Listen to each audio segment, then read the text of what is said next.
बात की प्यारे, वहां खाली हाथ जाना है। धन्यवाद। धन्यवाद सभापति जी। फाइनेंस बिल 2025 पे आपने मुझे मेरी बात रखने का मौका दिया। सभापति जी, युवा बेरोजगार है, पढ़ा लिखा बेकार है, मिलता ना रोजगार है, ऐसी हमारी सरकार। सर, मैं अपनी बात को शुरू करते हुए मेरे मन में कुछ पीड़ाएं हैं, वो आपके सामने क्योंकि चेयर से ही कह सकते हैं। सर, बलिया की बेटी प्रिया चौहान जिसका शव सर पेड़ पे लटका मिला, तकलीफ दे है। सर, काशी हिंदू विश्वविद्यालय में पीएचडी के प्रवेश परीक्षा शिवम सोनकर को के साथ न्याय नहीं हो रहा है। सर, वो प्रवेश परीक्षा के लिए आंदोलन कर रहा है। संत कबीर नगर में राजभर समाज के घर जला दिए गए। मथुरा में होली पर दलितों पे हमला हुआ और जेल भी वही गए। गोरखपुर में एक 13 साल के लड़के को मार दिया। आज उसके परिवार से बात हुई, उसकी मां तड़प रही थी। सर, और बिहार में मौलाना फिरोज को पुलिस ने पीटा। अब मैं सर अब बजट पे आता हूं। निजीकरण से आरक्षित वर्गों के लिए नौकरी के अवसर कम हो रहे हैं। सर, सरकार बताए कि राष्ट्रीय संपत्ति को बेचकर पूंजीपतियों को फायदा पहुंचाने की नीति कब बदलेगी। जीडीपी का केवल 2.9% शिक्षा पर और 1.98% स्वास्थ्य पर खर्च किया जा रहा है। सरकारी अस्पतालों में डॉक्टर और दवाइयां नहीं है। शिक्षा और स्वास्थ्य बजट पर जीडीपी का कम से कम 6% पैसा खर्च किया जाए। जो गवर्नमेंट अमेंडमेंट नंबर 144 है, उसमें आपने रिटायर्ड कर्मचारी अधिकारियों की पेंशन को कम करने का प्रावधान किया है। मेरा सरकार से आग्रह, इस अमेंडमेंट को वापस लेकर पुनः पेंशन की पुरानी प्रक्रिया बहाल की जाए। सीएमआई की 2024 की रिपोर्ट के अनुसार भारत में बेरोजगारी दर 8% से अधिक बनी हुई है। युवाओं के लिए नए रोजगार सृजन कोई ठोस नीति बजट में नहीं थी।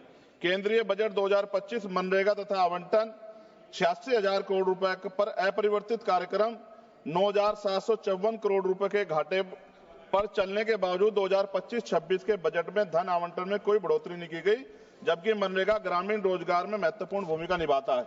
लगातार रुपए कीमत गिर रही, जो चिंता का विषय, ये हम प्रधानमंत्री जी के मुंह सुनते थे जब वो मुख्यमंत्री हुआ करते थे। प्राय देखने में आता है किसान अपने ऋण के कारण आत्महत्या कर रहे हैं और सरकार उनके ऋण माफ नहीं कर रही, जबकि दूसरे बड़े बड़े उद्योगपति और कंपनियों का ऋण माफ किया जा रहा है। यह निंदनीय है। सरकार को किसानों की ओर ध्यान देना चाहिए, उनका ऋण माफ करना चाहिए। कृषि उपकरणों पर 100% जीएसटी की छूट दी जानी चाहिए। भारतीय शेयर बाजार पिछले कुछ समय से लगातार घाटे में जा रहा है। भारतीय निवेशकों का पैसा डूब चुका है, जबकि विदेशी निवेश लगातार भारतीय शेयर बाजार से पैसे निकाल रहे हैं। सरकार को इस ओर भी ध्यान देना चाहिए। कोई भी कर्मचारी अपने कुल वेतन पर वर्ष के अंत में टैक्स चुकाता है, परंतु उसके बाद भी खरीदी गई वस्तु पर कर देना पड़ता है। इस प्रकार के दोहरे कराधान से उसकी आर्थिक अक्षति होती है। ये गलत है। सर, जब कोई आम आदमी कोई वाहन खरीदता है तो उसे जीएसटी सहित कई तरह के कर चुकाने पड़ते हैं, लेकिन जब वह उस वाहन को सड़क पर ले जाता है तो पुनः कर देना पड़ता है, जिससे आम आदमी की जेब पर सीधा असर पड़ता है। सरकारी स्कूलों में शिक्षा की स्थिति अत्यंत दयनीय है, जबकि दूसरी ओर निजी स्कूलों में शिक्षा इतनी महंगी हो गई है कि गरीब बच्चों को महंगी फीस, किताबें, बैग और ड्रेस के कारण शिक्षा से वंचित होना पड़ रहा है।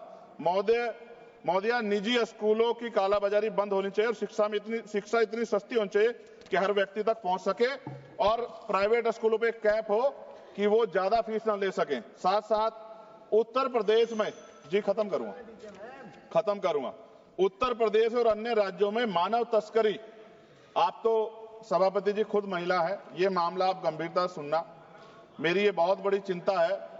उत्तर प्रदेश और अन्य राज्यों में मानव तस्करी के संगठित गिरोह सक्रिय हैं। जैसे उत्तर प्रदेश के सोनभद्र से अन्य राज्यों में लड़कियों को बेचा जा रहा है। राजस्थान में लीज पर बेटियों को बेचा जा रहा है। बेटियों के खरीद फरोख्त के मामले सामने आए, लेकिन सरकार कोई ठोस कदम नहीं उठा रही। सरकार बताए कि मानव तस्करी रोकने के लिए बजट में विशेष प्रावधान क्यों नहीं किया गया। महिला सुरक्षा के लिए Nirbhaya fund, last page, Nirbhaya fund को पूरी राशि खर्च क्यों नहीं की जा रही है। फंड तो बना दिया निर्भया के नाम से, लेकिन खर्च नहीं करे। बेटियों की बिक्री रोकने के लिए राष्ट्रीय टास्क फोर्स का गठन किया जाना चाहिए। सभापति जी, ये मेरे हाथ में कटिंग है जिसमें लिखा है कि लीज पर बिक रही हैं बेटियां, कर्ज उतारने माता पिता भेज रहे हैं। एक इंपोर्टेंट ये है मैं पढ़ने के लिए, 8 साल की बच्ची 3.5 लाख में 3 साल की लीज पर दी गई, हर दिन में 5 से 10 बार दुष्कर्म। ये झालावाड़ राजस्थान की है। ये भारत है, ऐसा भारत जहां बेटियों को बेचा जाए, लीज पे दिया जाए और सरकार हाथ पे हाथ रखे तमाशा देखे, ये अच्छा नहीं है। अंत में न्यायपालिका में SC, ST, OBC व अल्पसंख्यकों की संख्या बढ़ाने पर सरकार क्या कर रही है, इन्हीं सब बातों के साथ मैं अपनी बात को खत्म करता हूं। जय भीम, जय भारत। आपका बहुत बहुत धन्यवाद। माननीय श्री N.K. प्रेमचंद्रन जी। लगभग